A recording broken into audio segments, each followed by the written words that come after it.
ரீசெண்டாக Korean serial ஒன்றுத்துலேருந்து ஒரு scene பார்த்தேன்.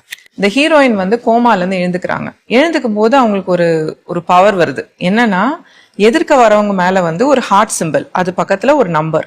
அவங்களுக்கு எவ்வளவு இவங்க மேலே கேர் காமிக்கிறாங்கங்கிற குறிப்பிடுறது அந்த நம்பர். ஸோ முன்னாடியே பாய் ஃப்ரெண்ட் உட்காந்துட்டு இருக்காரு, பார்த்தா அந்த ஹார்ட் சிம்பிள் பக்கத்தில் 9ன்னு இருக்கு. இவங்களுக்கு ஒரே சந்தோஷமாயிடுச்சு, அப்பா என் பாய் ஃப்ரெண்ட் எவ்வளோ லவ் பண்ணுறான்னு 9/10 இருக்கு அப்படின்னு. கொஞ்ச நேரம் கழிச்சு வந்து ஹை ஸ்கூல்ல வந்து ஒன் சைடடா வந்து இவங்களை லவ் பண்ண ஒரு பையன் வந்து வரான்.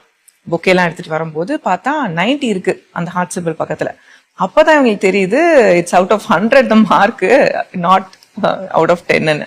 2 பேருக்குள்ள சண்டை வந்துடுது, ஸ்கூல் ஃப்ரெண்டுக்கும் இந்த பாய் ஃப்ரெண்டுக்கும். அது என்னடா சத்தம்னு சொல்லிட்டு டாக்டர் உள்ள வராரு. டாக்டர் தலை மேல ஒரு ஹார்ட் போட்டு 30 இருக்கு.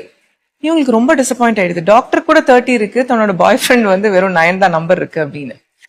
இந்த மாதிரி ஒரு டூல் நம்ம எல்லாருக்கும் இருந்தா நல்லா இருக்கும்னு நினைக்கிறீங்களா இல்லையா?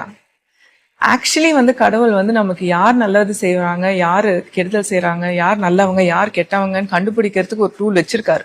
அந்த டூல் பேரு தான் கஷ்டகாலம். நம்ம கஷ்டகாலம் வரும்போது தான் நம்மளுக்கு யார் இருக்கா, நம்மளுக்கு எதிராக யார் இருக்கான்னு நம்மளுக்கு ஈஸியா தெரியும். நிறைய பேரோட முகத்திரை வந்து அப்பதான் வந்து கிழியும். கஷ்டகாலம் நம்ம எவ்வளவுதான் திட்டினாலுமே அதை தாண்டி வந்ததுக்கு அப்புறம் தான் நம்மளோட ஆட்கள் யாரு, நமக்குன்னு யார் இருக்கா, நம்ம யாரோட ஆக்சுவலி டைம் நிறைய ஸ்பெண்ட் பண்ணணும், ப்ரையாரிட்டைஸ் பண்ணணுங்கிறது நம்மளுக்கு தெரிய வரும்.